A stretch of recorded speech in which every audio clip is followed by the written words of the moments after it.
Mi nombre es Jorge Benetucci, yo soy profesor titular consulto de infectología de la UBA. Me acompaña la doctora Romina Maguas de Heliosalud, quien es la que va a hacer la presentación de los casos, y luego de la presentación de cada caso queda abierto el debate para hacer las consideraciones que sean apropiadas e incluso opiniones terapéuticas. Romina. Bueno, gracias por la invitación.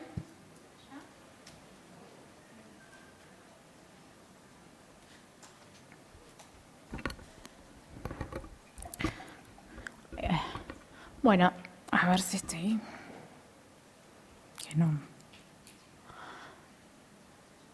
Bueno, nuevamente gracias por la invitación, gracias por quedarse hasta último momento. Estos son casos a propósito de nuestro pase de discusión en Helios. Son bastante recientes, así que nos va a ayudar mucho también la mirada de ustedes y del doctor. Este paciente, el primero que presentamos, es un paciente masculino de 49 años, tabaquista, con diagnóstico de VIH en el 96, un estadio C3 con un sarcoma de Kaposi, debutó. Lo seguía otra colega en otra institución, nosotros lo conocemos hace muy poquito tiempo en Helios, y viene con un resumen donde había recibido varios esquemas de tratamiento, había iniciado en el 96 biterapia con AZT-DDC, obviamente estuvo con carga viral detectable. Posteriormente, a 6 meses de ese primer esquema, le retomaron en julio del 96 AZT-DDC saquinavir, tampoco logró suprimir la carga viral. Y casi un poquito más pasado el año, le retomaron el esquema AZT-DDI nevirapina, fallo. Digamos, no lograron en esos 3 años carga viral indetectable. Por primera vez, el esquema que lo suprime y suprime su carga viral es en septiembre del 98, 3TC, 4T indinavir, inicialmente sin booster. Ya tenía la carga viral suprimida cuando en 2002 la médica de cabecera le agrega el booster de ritonavir. Años posteriores sufrió eventos adversos por ese esquema antirretroviral, digamos la clásica lipodistrofia, dislipidemia asociada. En 2005 la médica de cabecera, en virtud también de estos eventos adversos, piensa una estrategia de simplificación y le hace un switch a abacavir, lamivudina, tazanavir, ritonavir, que es el esquema con el cual lo recibimos en Heliosalud, la primera vez que lo vemos. Estaba con su carga viral suprimida y más de 500 CD4 ya hace varios años. Pero a esto el señor le sumó en su resumen un dato bastante importante de su situación actual, que es que en septiembre de este año estuvo internado por un infarto en cara anterolateral con el requerimiento de una angioplastia y colocación de una stent. Durante su internación, a propósito de varios estudios, se hizo una ecografía renal que también tenía una microlitiasis en pelvis renal izquierda. No había tenido sintomatología, pero bueno, es un paciente que ha tenido historia indinavir y atazanavir varios años. Y al alta, en el resumen de cardiología, la medicación prescripta es omeprazol 20 miligramos día, bisoprolol 2,5 día, atorvastatina, aspirina, clopidogrel, enalapril cada 12. Y el señor continúa su tratamiento antirretroviral y los ve 10 días después, a la semana de su alta, por primera vez. Es por primera vez que lo vemos en Helios. Entonces, la verdad es que luego de ver todo su resumen, pensamos adecuarle, que era un momento para adecuarle nuevamente su tratamiento antirretroviral, teniendo en cuenta que es un paciente que ha debutado con enfermedad cardiovascular y que estaba expuesto hace varios años a abacavir, así que nos preocupaba en principio. Sabemos que hay bastantes datos controvertidos, pero durante todos estos últimos 10 años hemos hablado de la inflamación o la relación con la inflamación vascular que podría estar asociado a abacavir, así que uno de los puntos para nosotros importantes era evitar la exposición a abacavir y también evitarle la exposición a tazanavir, ritonavir en un paciente que tiene litiasis renal. La primera opción que pensamos fue rotarle la dupla bacavir-lamivudina y ponerle tenofovir-lamivudina y mantener el esquema en base a la misma clase, o sea, dejarle un inhibidor de proteasa, optando por darunavir-ritonavir.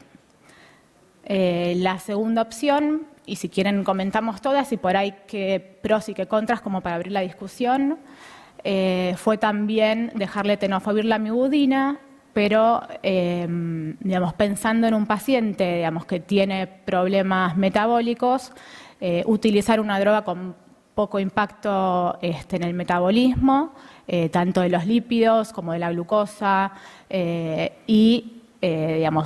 obviamente pensando también en el escenario más difícil de simplificar a este paciente porque tiene antecedente de un fallo. Así que lo planteamos con raltegravir o con dolutegravir. Y la cuarta opción fue dejarle, pensar dejar un esquema libre de nucleósidos con una biterapia entre inhibidor de proteasa y el inhibidor de integrasa. Ese es el primer caso. Y está descartado que salgan del consultorio y llamen rápidamente al médico de cabecera que lo vio durante 20 años antes, así que lo tenemos que solucionar. Roberto, ¿alguna palabra antes o el doctor Benetucci?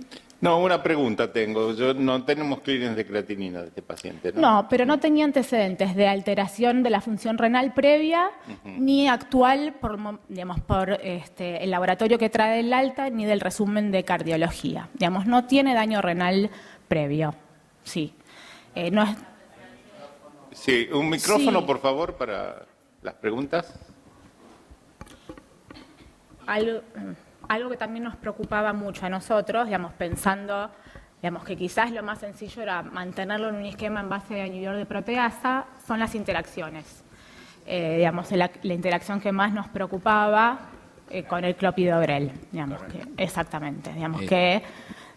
La pregunta es, yo estoy de acuerdo en enrotar el tratamiento por las razones que dijiste, me parecen lógicas, no voy a decir nada, pero no tenés ningún genotipo previo, nada. No tiene genotipo Es basal, decir, exacto. ni basal ni todos los fallos. Ni en los fallos. Entonces, yo te puedo decir qué no haría de ahí. Sí. Por ejemplo, la número 2 creo que no se puede hacer.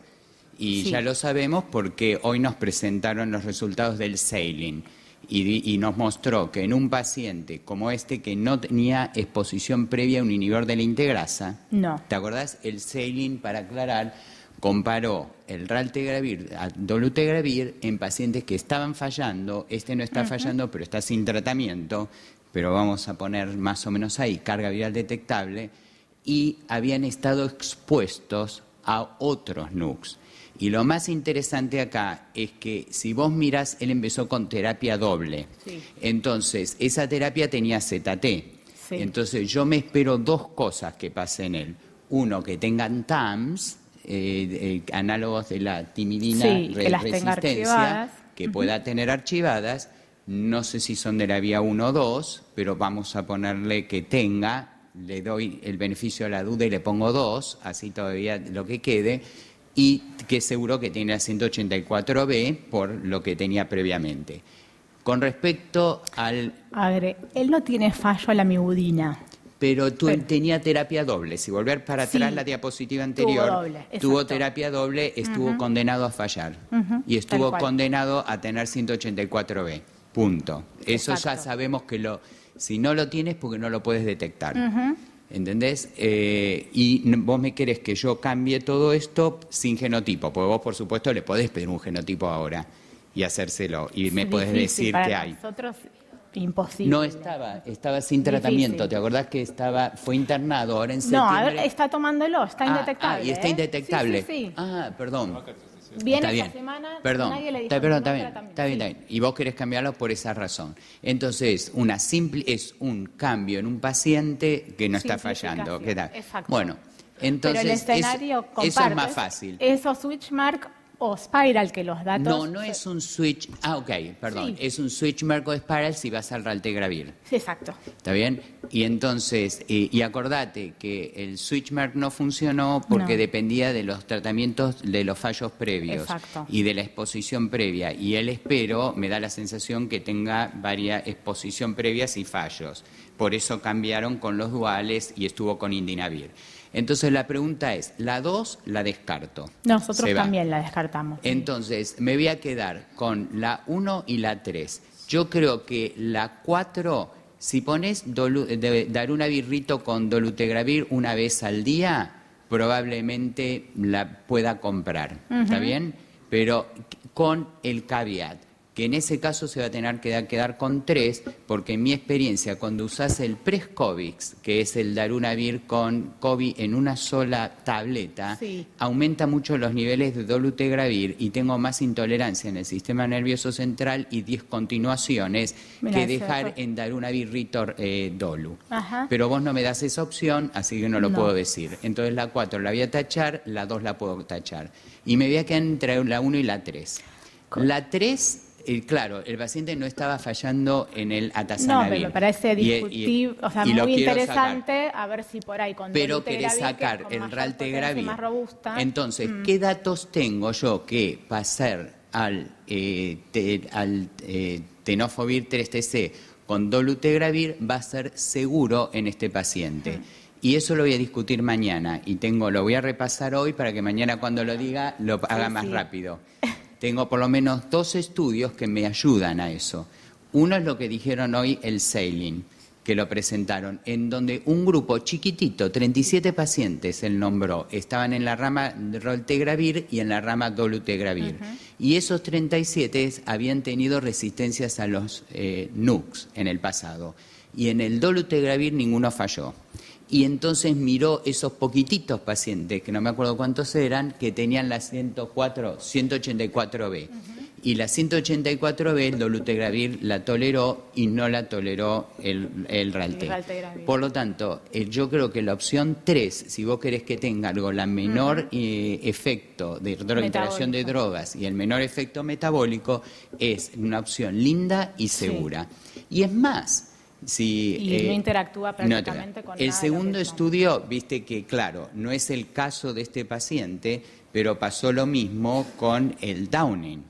El estudio que se hizo como de segunda línea, no es este caso, es un paciente que está fallando a un primer fallo con un NUC. Con un NNRTI, es decir, que con nevirapina o con Favirenz. Quiere decir que no es este paciente, pero eran pacientes que habían fallado y sabemos que esos regímenes que tienen baja barrera genética para el NNRTI, en el no nucleosídico, muy probablemente tengan todas esas mutaciones y hasta resultaron superior al Calitra con 2 NUCs. Es decir, que me está diciendo que el dolutegravir, ahora la OMS quiere cambiar, la ONU-SIDA o la OMS en sus recomendaciones quieren cambiar como rescate al dolutegravir, que fue parado el estudio. Es decir, que me está diciendo que en este paciente va a ser seguro hacer esa opción. Bien. Mañana voy a nombrar 2 estudios más, pero lo dejo para mañana, para hallar tu ayuda. Así que yo me quedo con la 3. E Isabel al lado me dice, pero si tenés TAF, ¿le vas a dar TAF? Seguro. En También este paciente, si ustedes tienen acá la posibilidad de TAF con FTC, sin lugar a duda, mi opción es un Descovy con el dolutegravir, mi favorita. Perfecto. Pero no descarto la 1, si no puedo poner mis manos en dolutegravir, en darunavir una vez al día, en tanto en cuanto no tenga ninguna de las 11 mutaciones que eran exclusionarias del ODIN. No, nosotros optamos por la opción 1, porque nos es más difícil a veces el acceso al dolutegravir. Pedimos hablar con cardiología, van a poder cambiarle a prasugrel, que tiene menos interacción. Entonces, bueno, fue una forma de hacer un switch, mantenerlo en la misma clase y veremos cómo sigue también sus lípidos y veremos lo metabólico. Digamos, Marcelo, ¿tienes alguna pregunta, comentario? No, él es solamente esto, que si es por una cuestión de lípidos le va mejor con TDF que con TAF, pero es un detalle. Sí, Y es cierto. Puede empeorar sí. los lípidos con TAF. Claro. Y un comentario más. Él estaba totalmente suprimido, Sí. pero este paciente no es un strategy PI, ¿ok? No es, para El poner en strategy claro, PI porque es strategy sin PI fallo. nunca había fallado. Sí, Es es decir, sin fallo. mucho cuidado cuando van a pasar. Y yo no creo que el Viltegravir, si había alguna mutación, la ventaja, él tiene una ventaja, que estuvo suprimido por un tiempo prolongado, 20 pero años estuvo lleva. 20 años. Entonces uno espera que el tamaño de los reservorios y que ese 0,5 que nos nombró en la población pediátrica, Andrea, haya bajado, y es un elemento muy importante en el tiempo de supresión. Sí. Fíjate que eso es lo que hizo fallar al switchmerk Y no al spiral. Por Es eso decir, nos número de parecía fallos, interesante pero también discutir. tiempo de supresión. Sí, Y me decís discutir que él ese estuvo tema. suprimido Sí, durante un tiempo 18 años prolongado. lleva suprimido. Entonces uno puede jugar ahí un poco, pero primero yo creo que lo más seguro Irías es por el doble. la 3, mi primera opción, la 1, la segunda opción, si no puedo poner las manos ahí. Buenísimo. ¿Alguien Doctor. quiere hacer alguna consideración más o preguntas? Yo que tenía ganas de hacer un poquito de arqueología. Porque el paciente y ya es una rareza ver pacientes todavía hoy que hayan recibido DDC hace muchísimos años, ¿no? Mi pregunta es, este paciente falló con DDC y falló con DDI. Una de las mutaciones que suelen aparecer en esos casos es la 74 por el DDI, pero también a veces con muy baja frecuencia la K65. Y si esa está, el tenofovir puede empezar a tener problemas. No me da miedo. Eso No, le está da- bien. eso Ojo, le la da- probabilidad es ok. bajísima. No me da miedo por dos razones. A ver, te lo Lo voy a que decir. pasa es que estuvo mucho tiempo también suprimido con abacavir, lamivudina, tazanavir, ritonavir. O sea, es probable que si no hubiera estado prácticamente con monoterapia. O sea, con Sí, monoterapia. pero con está bien. ritonavir. Y no me da miedo. Uno, porque le aumenta la resistencia 3 veces nada más. Es poco la cantidad que la K65R. Entonces, eso es poco. Dos, porque aún el darunavir, el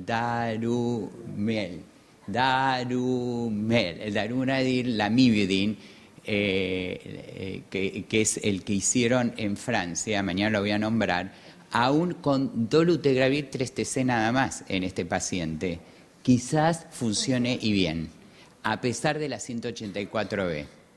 Entonces, Sí. La 184 es una mutación que en última instancia, si bien genera resistencia, sigue siendo útil. La droga, claro. en muchos aspectos. Sí, por lo menos agrega algo, 0.5 log, mantiene algo en algunas poblaciones, y quiere decir que en síntesis, aún en presencia de la 64B y el tiempo que él estuvo suprimido, prolongado, y esa pequeña caída, vuelvo a lo mismo, por eso cuando hoy hablaban y Andrea lo presentó de una forma negativa, que es todo verdad lo que ella dice, yo quizás lo vi en la forma del otro lado, ¿entendés? Del agua, y dije, bueno, sí, pero hay una pequeña caída, y vos lo ves, que un paciente que estuvo 20 años, probablemente esas mutaciones archivadas estén muy pequeñitas o hayan bajado, espero, en 20 años de supresión. Por eso no me daría, yo lo haría con tranquilidad. Y, por supuesto, existe una opción más a él. Y existe una opción, él no había fallado nunca a los NNRTIs. Pero estuvo con nevirapina, pero no... falló, perdón. Porque si no, lamentablemente, si no hubiera fallado a la nevirapina, existía el dolutegravir con rilpivirina, que la pastilla de una vez al día se va a probar ahora en Estados Unidos, ya viene, se aprueba este mes o el mes que viene. No es un SWOR 1 o 2, no es porque el paciente falló el dolu con rilpivirina. Vienen en una sola pastilla que uno puede tomar una vez al día. Entonces, ese nuevo, no me acuerdo el nombre, estoy en blanco, pero tiene un nombre gracioso. Muchas U tienen en el nombre, y cortito.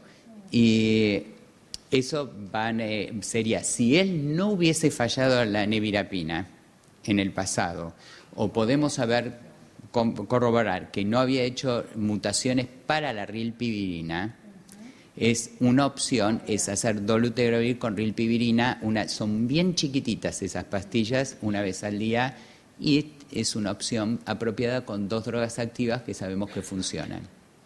¿Ven algún lugar para el Maraviroc en este paciente? Yo no. Yo creo que el Maraviroc no murió. Acompañado de otras cosas. Yo te voy a decir. Yo me anticipaba lo que iba a decir. Roberto la decretó muerta la droga. No. Tiene en su. terapia Por eso. intensiva y después. No, tiene su uso. Por eso lo preguntaba. No, tiene su uso, pero punto 1, que el paciente está suprimido y no creo que nos sirva el tropismo en proviral. No sé, si viene que tiene algo funciona. El segundo es cómo lo vas a poner este régimen, porque sabemos que un inhibidor de la proteína, ninguno de las duales funcionó con Maraviroc, así que nunca funcionó, lo tenemos que descartar. Y si lo tenés que poner con 3. Entonces, y yo no creo que Maraviroc con Truvada o con Tenofovir 3TC en este paciente vaya a funcionar, porque va a ser mucho más débil que el Raltegravir. Eso va a ser una mala opción. Y por lo tanto, agregarle al dolutegravir, Maraviroc, en la presencia, no sé ni cómo, no creo que vaya a agregar mucho. Es decir, que no le veo en este momento una función para este paciente. Ok. ¿Alguna consideración? ¿Alguna otra pregunta? Claro, es lo que yo digo que no se puede usar en este paciente porque el Viltegravir tiene una barrera genética similar al Raltegravir. Si bien en los estudios no hay ninguno que yo te pueda presentar para descartar por qué no se puede hacer, espero que el perfil de lo que se llama robustez de la droga del Viltegravir sea tan bajo como el Raltegravir. Que el dolutegravir se banque unas mutaciones previas, pero no creo que el Viltegravir se la banque como se la banque el Raltegravir. Y otra cosa que ellos quieren hacer es eliminar una interacción de drogas. Entonces el Covicistat creo que no sería ideal. Y entonces, primero porque no tenemos estudios, y lo que yo dije, el Strategy PI es un estudio en el cual un paciente que estaba en un inhibidor de la proteasa potenciado continuaba con el mismo o rotaba el Genvoya. Y rotaba el Strivil, creo, pero bueno, es lo mismo. Sí. Pero en ese caso, que sería más o menos, podríamos decir lo mismo, eso se hicieron en pacientes que no habían fallado previamente. Entonces, sería bien, una mala, no sería la mejor opción para este paciente. Exacto. Bueno. ¿Ninguna otra pregunta, consideración? Perdón. Pero Sí, hay un estudio que voy a presentar mañana, que está publicado este año, muchas gracias, me dice Isabel, que se puede hacer switch si al Genvoya le agregás darunavir. Pero vas a tener que hacer Genvoya más darunavir. Y el componente del COVID del Genvoya es el que te aumenta los niveles de darunavir. En ese caso creo que estamos usando tratamiento con, ese paciente va a tener tenofovir, va a tener FTC, va a tener el Viltegravir y va a tener darunavir. Yo no creo que este paciente requiere 4 drogas para el tratamiento del HIV y que eso le vaya a traer algún beneficio. Eso es un rescate y el paciente no está fallando en este momento. Me parece que no es apropiado, pero lo nombramos como otra opción porque eso sería bastante simplificación, 2 tabletas una vez al día. Yo creo que el Tenofovir 3TC con dolutegravir va a ser. Y ya que estamos, comento, va a venir otro cerca que es el Viltegravir.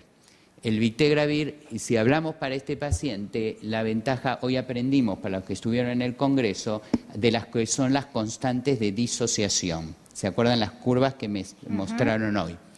Y ¿qué tiene? El Viltegravir tiene un tiempo, una curva de disociación más larga, aún que el dolutegravir, y aún en presencia de la 148, ¿se acuerdan que él nombró, hoy mostró que cuando tenía la 148 sola no era tanto drama para el dolutegravir, pero cuando se agregaban las otras mutaciones, 148, ¿les digo? Y 138, perdón. Y 138, ahí es cuando comenzaba a bajar esa constante de disociación. El Bictegravir son como 3 o 4 veces más, si no me equivoco, que el Dolutegravir, aún en la presencia de esas mutaciones. Quiere decir que va a ser más robusto que el Dolutegravir. Ese Bictegravir sí va a venir en una tableta con el Tenofovir y con el FTC. Con TAF. Sí, TAF. Sí. Tenofovir, TAF y FTC. Quiere decir, y no necesitas potenciar, quiere decir que ahí sí podríamos agregar número 5, que sería de una tableta con el Bictegravir. Y esas también compro. ¿Ok? Bien. Bueno, vamos a pasar al... Seguimos con el otro. Con el caso número 2. Hay parte de la discusión que puede ser parecida. Bueno, esta paciente es una señora de 54 años, sí, con diagnóstico en el 2002, también fue un estadio C3, tabaquista, hipotiroidea, en tratamiento con levotiroxina, asmática, medicada actualmente con formoterol y budesonide. Ha pasado por esquemas de tratamiento, pero siempre con carga viral suprimida, o sea que no tiene historia de fallo. En 2002 inició tratamiento con D4T3TC fossamprerrito, tuvo durante algunos años molestias gastrointestinales, que llevó a que en el 2007 le simplifiquen el tratamiento a AZT3TC conformulado con atazanavir-ritonavir, continuó con carga viral suprimida, pero cuando la empezamos a seguir en nuestro centro, en 2013, llevaba una hiperbilirrubinemia que en el momento que nosotros la evaluamos, ella estaba muy molesta y tenía valores entre 6 y 7 de bilirrubina. Así que el médico de cabecera que la vio pensó inicialmente rotarle la atazanavir-ritonavir por lopinavir, pero rápidamente empeoró, digamos, ella tenía una dislipidemia, pero tuvo ahí un empeoramiento de la hipercolesterolemia de grado severo, estaba lipoatrófica, así que también se le pidió un test de HLA que fue negativo. Y se pensó en una simplificación escalonadamente, primero sacándole el AZT, que ya llevaba tiempo de exposición, así que se pasó a bacavir-lamivudina con efavirenz, que ella no tenía experiencia previa con no nucleócidos. Que es su esquema actual. Venía bastante mal manejada su hipercolesterolemia, así que se le habló para que tome regularmente la atorvastatina. Es una paciente bastante prejuiciosa de toda terapia, digamos, tradicional, no le gusta tomar las estatinas, tampoco es bastante prejuiciosa con la vacunación, la levotiroxina y el control con endocrinología tampoco lo hace muy bien. Pero en ese momento empezó a tomar mejor su atorvastatina, mejora el perfil lipídico, pero la situación actual es que vuelve a tener mala adherencia a la estatina, está posmenopáusica, no está haciendo el seguimiento con endocrinología y en la actualidad está con una LDL bastante elevada, 350 de colesterol total, 241 de LDL, y continúa fumando a pesar de los intentos por abandonar el hábito, incluso hizo una consulta con neumonología en el centro y también es dificultoso cambiarle el budesonide con formoterol por otro broncodilatador porque está controlando mal el asma, así que con beclometasona sería bastante también difícil, por ejemplo, controlar su asma. Así que calculamos el riesgo cardiovascular mediante la fórmula sugerida por la Sociedad Americana y tiene un riesgo cardiovascular claramente alto. Y entonces empezamos también a pensar en remover el abacavir de ese esquema y pedimos antes de exponer la tenofovir con sus 54 años, digamos como es nuestro algoritmo de estudio, la densitometría y está osteopénica, como ven, digamos con un T-score en el cuello femoral de menos 2.4, casi en el límite con osteoporosis, si uno piensa que por debajo de menos 5 es osteoporótica, está muy en el límite. El FRAX score para fractura osteoporótica mayor le da 2.9 y 1.3 para riesgo de fractura femoral. No es alto, pero la verdad es que no nos convencía en esta paciente exponerla a tenofovir.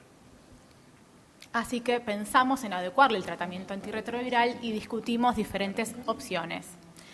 La primera fue dejarle un esquema libre de nucleósidos, ponerle una biterapia con un inhibidor de proteasa y raltegravir, evitando ya el uso de abacavir y tampoco exponiéndola a tenofovir.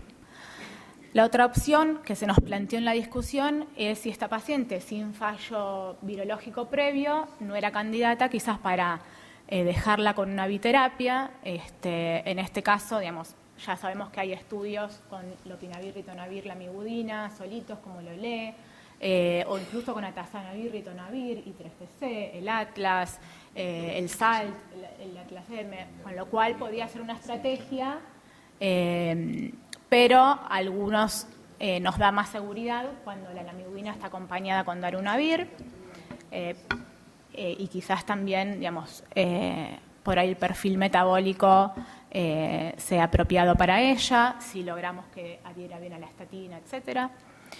También nos planteamos TAF con FTC y el con COVID, digamos que es una buena opción. También es este escenario que habíamos hablado, es el Strategy NNRTI, porque ya viene un esquema con efavirenz, pero es una estrategia segura. Lo único que el vitegravir con cobicistat tiene con el budesonide interacción. También habría que pasar la beclometasona y eso sería un tema a hablar con neumonología, de acuerdo a cómo sigue, pero es una estrategia que quizás es mejor perfil para el hueso, evitando obviamente el abacavir. Y bueno, como última opción pusimos a alguien que quizás no valore tanto el efecto deleterio del abacavir y se anime a mantenérselo acompañado todo en una sola pastilla, una paciente que es muy compleja de adherir a los tratamientos y darle todo junto con dolutegravir.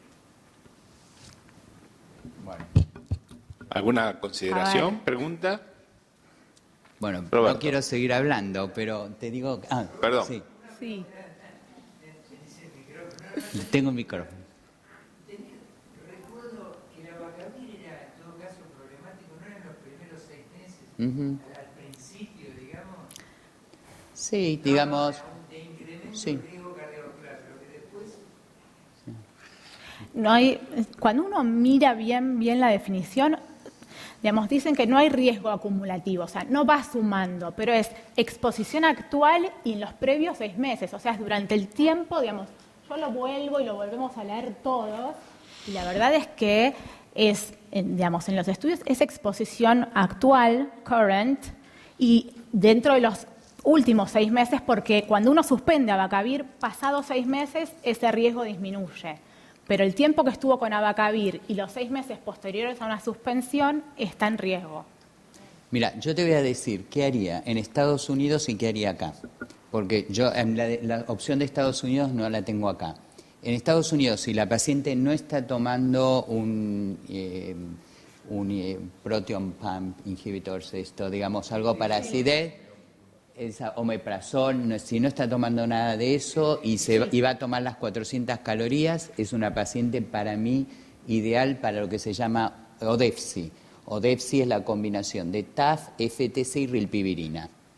Eso sería mi opción 1. Es simple, sabemos que tiene el TAF, tiene osteoporosis, voy a trabajar en la osteoporosis para ver cuánto puedo revertir y va a tener menos efectos. Esa sería una. Otra opción muy atractiva para mí en Estados Unidos es ahora el dolutegravir con la rilpivirina en una tableta. Es una opción, es la historia del SWORD. Sabemos que los SWORD 1 y 2, la paciente nunca falló, pertenece a este grupo, está publicado y esos 2 estudios demostraron que esta paciente va a andar genial, con dolutegravir, rilpivirina, una pastillita chiquitita una vez al día. Pero no tengo ninguna de esas 2 opciones acá. No, difícil. Entonces vos me das esta. Vamos a agregar una quinta que hablamos acá, que es el dolutegravir con 3TC. Sí. ¿Está bien? Que podríamos poner en quinta. Sí. Digamos, si es que queremos evitar el abacavir de esa lista. Sí, entonces, la 2, el darunavir rito con 3TC, está que bien. fue nuestra opción. La en 1 me realidad. parece que se va a transformar en 2 veces al día, muy compleja. Sí. La 3 me parece muy apropiada, pero también tenés el problema del ritonavir y el COVID. Si querés ir a la 3, iría a la 3.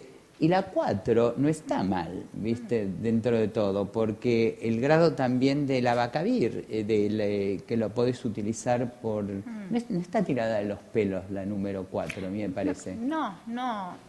Como la dejaste ahí como, bueno, como algo... No, bueno, es Pues una riesgo- paciente con riesgo cardiovascular elevado y bueno. Claro, digamos, sí, está pero la tiene un riesgo, pero no discusión tuvo ningún... Está bien, No tuvo digamos, ningún evento. podés La trabajar paciente- en su dislipidemia, podés trabajar Sí, en quizás la... es mejor ayudarla a dejar de ayudarla. fumar más que Claro, y el controlar problema sus del lípidos. riesgo cardiovascular en ella realmente que es muy Sí, difícil, es el lo tabaquismo. maneja el tabaquismo. Sí, lógico. Le sacás el tabaquismo y de 8 Y te vas a baja- 4. Totalmente. Es decir, que es Sí. un componente que está en algo que vos podés intervenir. Sí. Y por eso el Triumec, el último, no está para No mí está tirado mal de los tampoco. pelos y está muy apropiado también. Es decir, que veo que tenés varias opciones, pero Sí, terapia en ella, doble sí. en ella no es tampoco tirada de los pelos No. si es que querés evitar el abacavir y el tenofovir. Sí, ahí habría que ver si por ahí el tema de las interacciones con budesonide nos puede cambiar Claro. en ella. ¿Alguna otra consideración? Lo habrá revisado. Isabel. No estaba segura yo si era el budesonide. Me acordaba de la fluticasona, que por supuesto Sí, está tiene más interacción, estudiada, pero y del budesonide también. no me acordaba que era tan importante. Sí. De hecho, con darunavir, ritonavir está en rojo, o sea, contraindicado. Si es posible rotar a beclometasona. El problema con beclometasona que necesitan 2 a 4, 2 PAF 3 o 4 veces por día. Es una concentración que la mayoría no logra controlar el asma. Sí. Sí. Sí. Bueno, y vamos al ¿Alguna otra pregunta o consideración? Javier. Nosotros la biterapia con darunavir, ritonavir y la mulibudina, porque bueno, el resto todavía es más difícil. Jorge, ¿y vos cuál te gustaría? Mira, yo me inclinaría por la número 2 por ahora, pero quiero hacer unas consideraciones con respecto a la abacavir, porque este es un tema que viene de hace 15 10 años. que estamos discutiendo. Y si uno escuchaba a Jen Lundgren, él juraba de rodillas de que corrigiéndolo por todas las variables habidas y para ver, le salía que el riesgo cardiovascular en pacientes con abacavir era muy, muy grande. Y si lo escuchabas a Peter Reis, decía exactamente lo contrario.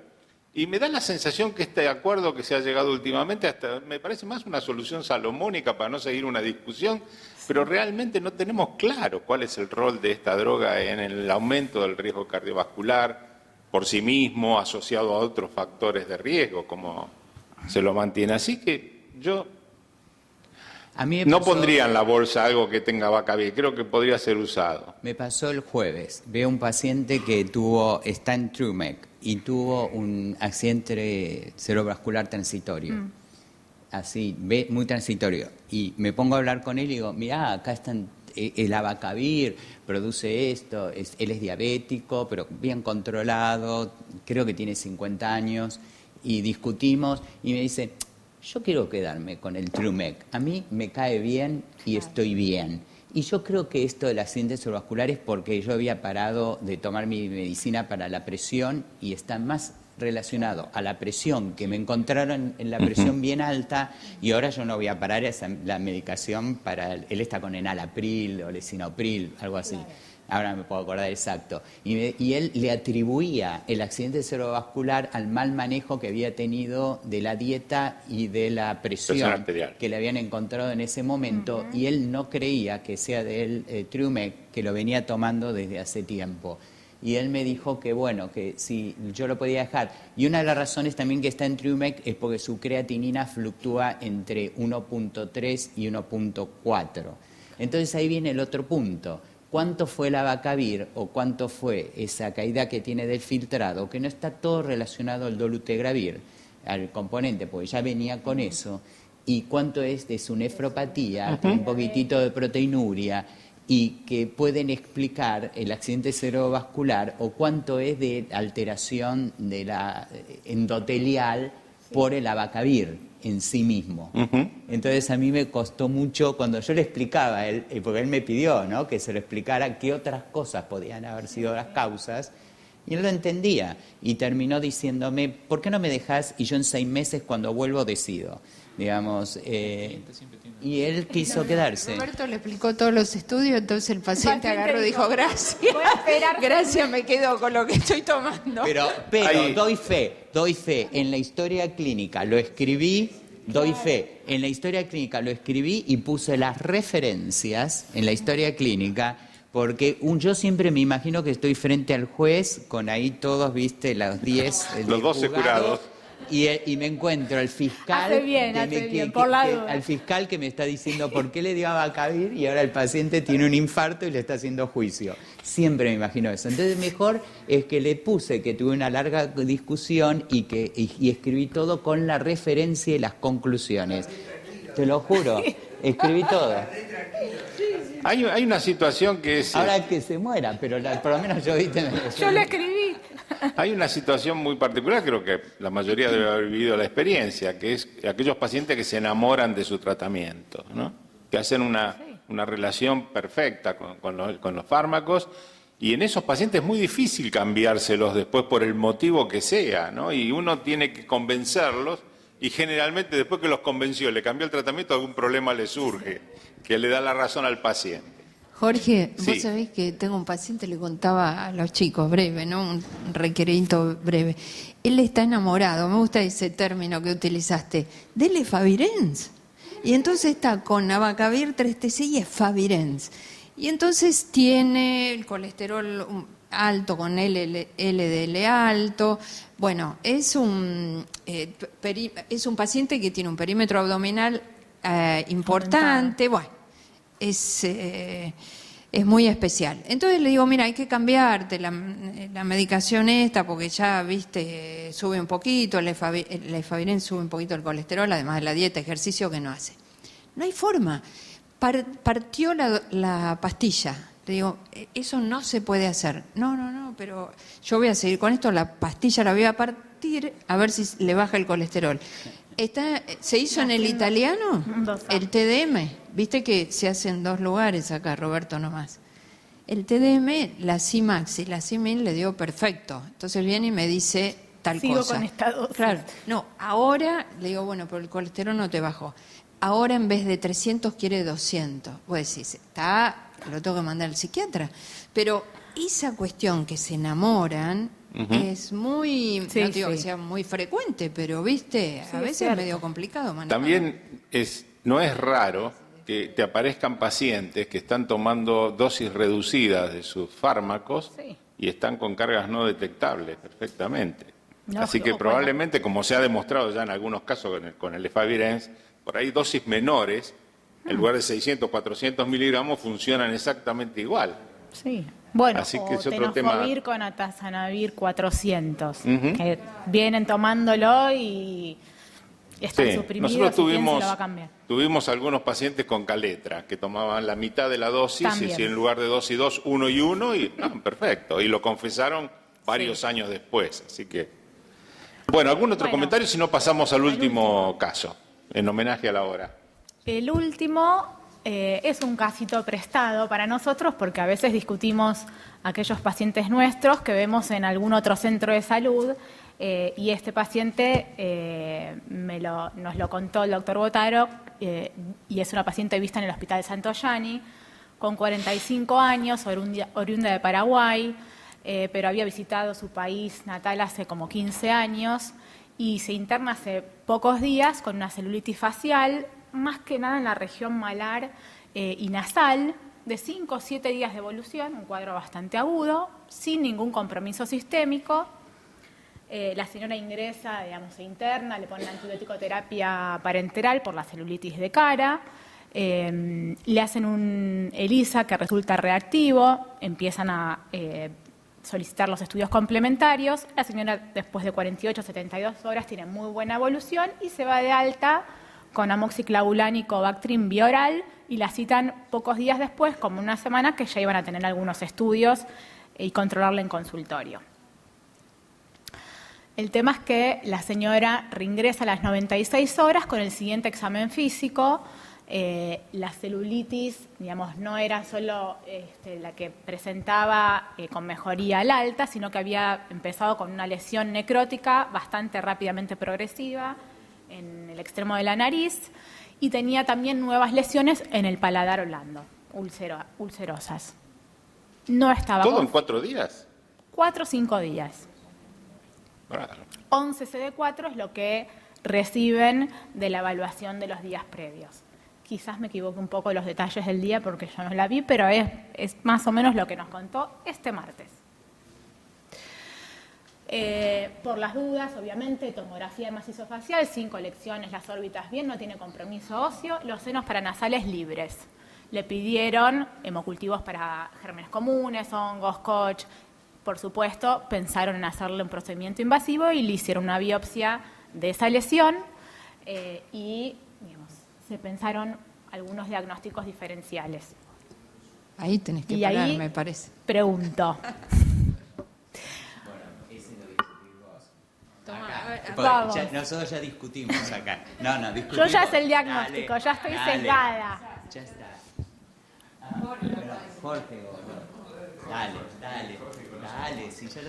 No, simplemente esta es una paciente de paraguaya, ¿no? Sí. Si bien tiene varios años en Argentina, es una oriunda de esa región, y hay varias cosas que uno podría pensar, ¿no? El hecho de que tenga indemne en la parte ósea, en los senos y en las órbitas, ya descarta un poco el tema de la mucormicosis, que es una de las lesiones más rápidamente evolutivas, ¿no? Una vez que uno ya saca eso de circulación, empiezan a pensar en patología que tenga más que ver con su origen epidemiológico, digamos, ¿no? Entonces, paracoccidioidomicosis, histoplasmosis, leishmaniasis, que es otra cosa que siempre anda dando vuelta y nadie le da bolilla, Sí. y cuando uno quiere acordar las biopsias lo sorprende. Así que me llama la atención la velocidad, esto es realmente, porque tanto sea una paracoccidioidomicosis o una histoplasmosis en general no son tan rápidas. Pero bueno, Una pregunta, Sí. una pregunta. Yo estoy muy de acuerdo con vos. ¿Tenemos que descartar virales? Por ejemplo, viste que en el paladar, el zóster, estábamos hablando como los diferenciales ocitomegalovirus puede dar en el paladar duro y en el paladar blando con lesiones ulceradas, para agregar en los diagnósticos, ¿está bien? Sería Yo estoy muy de acuerdo que para raro. nosotros es fúngico, ¿ok? Y estamos de acuerdo en tus diagnósticos. Pero Pero es no, una lesión única, digamos, a punto Claro. de partida de esa celulitis que hizo, Claro. que no tenga, digamos, otras lesiones en ramilleros. Claro. Esa única y lo del paladar. claro. Y También hay lesiones negras, solo que es raro que no tenga pulmonar. Sí, no tienen Eh, hasta el momento nada en la tomografía Claro. de pulmón. Y algunas veces hay criptos cutáneas que no la pusiste en la lista, pero la voy a poner más abajo porque quiero los tuyos primero. El también. paracocidoisto Es que histo me encanta. las criptos que nosotros hemos visto, más en pacientes moluscoide. con esos niveles de CD4 en general siempre han sido criptos Criptos en diseminadas. piel. Diseminada, más Diseminadas, lesiones totalmente. moluscoides. Exacto. Incluso la histoplasmosis Sí, misma, incluso. La histoplasmosis diseminada. La que tiene verdad un es- compromiso cutáneo en nuestro medio mucho mayor que en los Estados Unidos, donde es muy distinta la cosa. ¿Y la lesión esa era única o múltiple? Única. Porque la otra cosa, acuérdate que yo tuve pacientes con sífilis en el paladar. Entonces, la paciente puede haber tenido una celulitis y viene después con una sífilis en el paladar con un chancro. Por ahí no comprometió el hueso porque muy pronto. Lo hubiera hecho más Exactamente. adelante. Pero tuve el mismo caso, me acuerdo que lo mandé a biopsiar y el odontólogo me dice, mira, está lleno de espiroqueta lo que me mandaste. Y tenía, yo qué sé, Sí. 1000 de no sé cuánto la cirugía. Yo viste, dije, igual, claro, bárbaro, voy a tener, viste, un citomegalovirus, un herpes, una... La señora, esto es para Isabel, porque no es una adulta mayor, pero es una señora que cuando le dieron el diagnóstico dijo, no puede ser, yo soy una señora, dice. Dice que no podía todavía entender, digamos, después obviamente conversaron con ella, cuando le dieron el diagnóstico confirmatorio de que se trataba de una infección por HIV y que tenía una infección avanzada. Entonces, esto de soy una señora, como ¿no? el estigma de la infección todavía se ve muy marcado. Hay una sola cosa que tal vez sea un detalle menor, pero me gustaría comentarla, que nosotros estábamos entre los dos diagnósticos de histo y de paracoxi. Me parece que son los más acertados en este punto, pero me inclino más por histo porque tuvo una respuesta inicial que está descripta con el Bactrim. Sí, yo iba a decir lo mismo. Entonces, esa celulitis inicial tratada con Bactrim que mejoró, que después empeoró con 11CD4, no me parece raro que evolucione rápido, pero eso a mí me inclinaría más a la histo que a la paracoxi. Sí. Sí, llama la atención de que no hay lesiones cutáneas diseminadas, pero obviamente que la cosa pasa por ese lado, por esas dos micosis oportunistas que evidentemente son muy frecuentes, mejor dicho, la histoplasmosis, muy frecuente en los pacientes nuestros. Y finalmente, acordate que en los viejos tiempos veíamos, ¿te acordás? El RAU y el ANUG. Eran las dos entidades que aparecían. Era necrotizante y el recurrent aphthous ulcer. Acá es una. Que vos le biopsiabas, eran lesiones, vistes, así, necróticas, pero no es esa lesión, porque teóricamente se veía como un cráter. Afectaba más bien en las partes gingivales, después venían por adentro al paladar y son bien las lesiones como necróticas, como cortaditas, ¿viste? Porque se va retrayendo la encía después y incluso las piezas empiezan a aflojarse. Correcto, así que esas dos entidades, el RAU y el ANUG, que vos sos muy jovencita, pero lo veíamos antes con el HIV, que eran bastante frecuente, era un elemento que ahora no lo vemos más, yo no lo veo más, no existe. Sí, poco. Bueno, acá sí, todavía se ve. Histoplasmosis vemos bastante. Sí. Bueno. ¿Alguna otra consideración, pregunta? Si no, revelamos el secreto. A ver si nos ayuda el patólogo, porque el patólogo también está también tuvo su desorientación.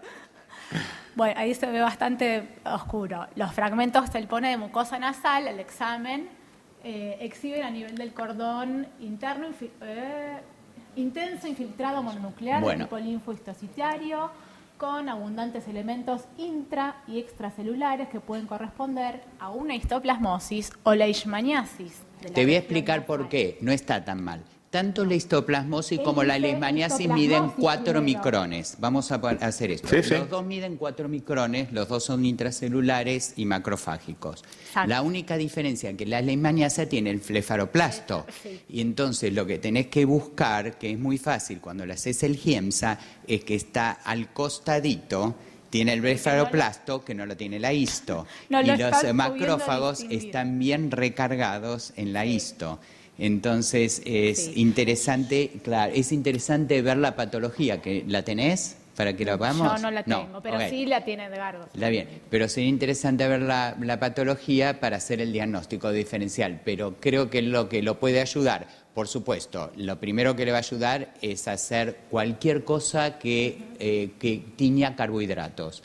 ¿Entendés? Si haces un PAS, un PAS te va a mostrar bien alrededor. Y si le haces un GIEMSA, mirás el blefaroplasto que está excéntrico en la leishmaniasis. Pero esos son los diferenciales y necesitas la técnica especial. Lo que sí estaba lleno de... Yo creo que va a ser una histo. Yo creo que va a ser una histo. Compro una histo. Bueno, la paciente entre todo esto, con estos diagnósticos, igual empezó tratamiento empíricamente, evolucionó muy bien los primeros días con anfotericina, porque leishmaniasis y histoplasmosis ambas iniciaban con lo mismo. Mejoró, digamos, mucho la lesión nasal, las lesiones en el paladar, y finalmente después le sonaron los hemocultivos positivos, parálisis, centrifugación, con el histoplasmosis. Sí. Muy bien. Y va a ser revisada la anatomía patológica por las dudas, pero para que ahora no tenga las dos cosas. No tenía nada en el paladar blando antes de cuando vino con la celulitis, porque es tan difícil que o no lo han 4 visto. días haga tanto. Quizás. Pero bueno, evidentemente la epidemiología sigue sirviendo No, seguro. para la orientación diagnóstica. No, un comentario pero es más epidemiológico, no en relación a la infección oportunista. Cuando vos decías que la señora dijo, soy una señora, ¿no? Estamos trabajando intensamente con los médicos clínicos que hacen gerontología y con los gerontólogos, para que tratar de que pidan el test de HIV. Y hace poquito fue el Congreso de Gerontología y una de las doctoras, su charla era la sexualidad del adulto mayor. Y entonces nombraba los trabajos que hay publicados de parte de los médicos que piensan, creen que a partir de tal edad ya no hay más sexualidad, no hay más sexo. Y en realidad yo creo que es no solo de la gente, es un problema de los... Claro, nuestro. Por eso bueno, creo que... como miembros de la sociedad, Sí. el concepto es ese, ¿no? Eso tiene, va por el lado de lo que se denomina la jubilación integral. Es decir, el señor o la señora que como se dice habitualmente, se acoge a los beneficios jubilatorios, se jubila de todo. Y a partir de ese momento va a leer el diario La Plaza. Y no es así.